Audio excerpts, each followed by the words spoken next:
Welcome back, team, for another Mission Fit Foundations training. You've made it to week 25. Today, we got another core strengthening circuit for you. This week, we're going to add some weight, so I suggest you pick your favorite dumbbell or kettlebell, ideally not more than 10 pounds. First up, we've got a high plank, thread the needle, using whatever weight you've selected.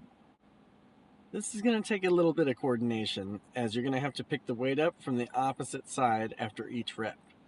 So I myself tend to forget to set the weight down instead of returning it to where I picked it up from. But as your arm swings up, on the way down, just go ahead and drop that weight down on the ground. Then as you switch arms that you're planted on, the opposite arm will be able to come and pick it up. Given this is a core week, I encourage you to continue to focus on engaging your core muscles. That means not letting your back or butt go too high into the air. Something that I found helpful with a more complex maneuver like this is to make sure that your feet are a little bit wider than shoulder width apart. That's going to add some stability as you're going into a single arm holding you up. The other thing you may notice is, once again, we're going nice, slow, and controlled for these. Not trying to burn it out as fast as you can. Again, keep that core engaged. Slow control is going to get you better results. You all are doing absolutely great on this new move. One thing to remember is we're doing 8 reps per side, so 16 total, again alternating between each time. For our second exercise, we're going to be doing a split squat chop up. Given this is a new move, for today what I'd recommend is go ahead and plant your knee on the ground instead of hovering it up off the ground. From here, you're going to pick the weight up, and then you're going to use both hands to pull that weight away from your planted knee, kind of in an upwards and away diagonal motion. One cue I like to give patients is to try and act like you're performing an uppercut motion with that inside hand holding onto the weight. In this case, this would be my right arm, even though the left arm's along for the ride.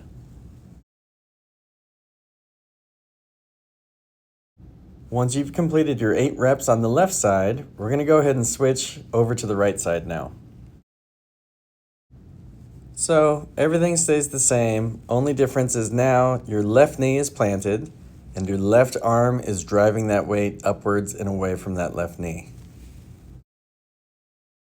If you're feeling good with everything and you feel like your body mechanics are dialed in, go ahead and try lifting that left knee just a little bit off the ground. It doesn't have to be a foot in the air, even a couple of inches. You're going to notice that it really challenges your core even more. Y'all are doing great. That's another 8 repetitions down, and we're on to the next exercise.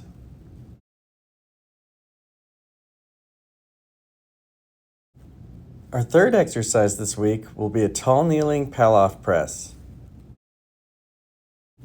To perform this exercise, you're going to start in a tall kneeling position on the ground and pick up the weight, bringing it towards your chest.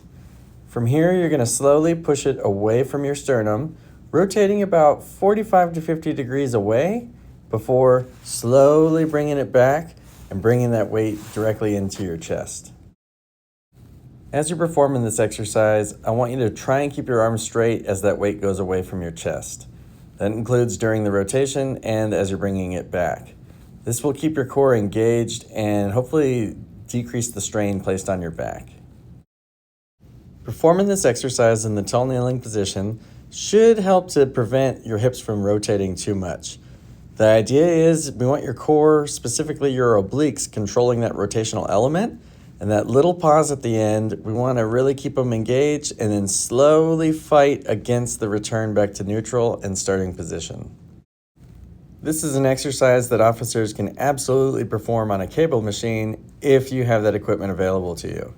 However, I like showing officers other ways of doing typical exercises with whatever resources they may have available. Once you've completed 8 repetitions to each side, alternating in between each, it's on to the next one, our fourth and final exercise for the week. We're going to revisit our 6-inch killers today and kind of create a hybrid of those and dead bugs. To perform these, you're going to start on your back, Grab the weight and lift it directly over your chest. Once in this position, go ahead and lift your legs about 6 inches off the ground. And then from here, you're going to slowly bring that weight up over your head, making sure not to touch the ground, but also making sure to not drop it on your head. After you've done this with a slight pause, you're going to slowly bring it back to that starting position above your chest. Something I'd like to note with this particular exercise is you want to make sure the small of your back is not arching while you're doing this. If you do that, you're putting strain on your back, and that's a sign that your core is just a little bit weak and your body's trying to find a way to compensate. I encourage you, if that keeps happening, decrease the amount of weight or drop the weight altogether so that way you can maintain good body mechanics, really making sure that you keep that core engaged. Finish knocking out your 8 reps of this exercise before a much-deserved rest break. You've got 1 minute. And just like last week, I expect another 3 sets out of everyone for a total of 4. Hope everyone has a great week.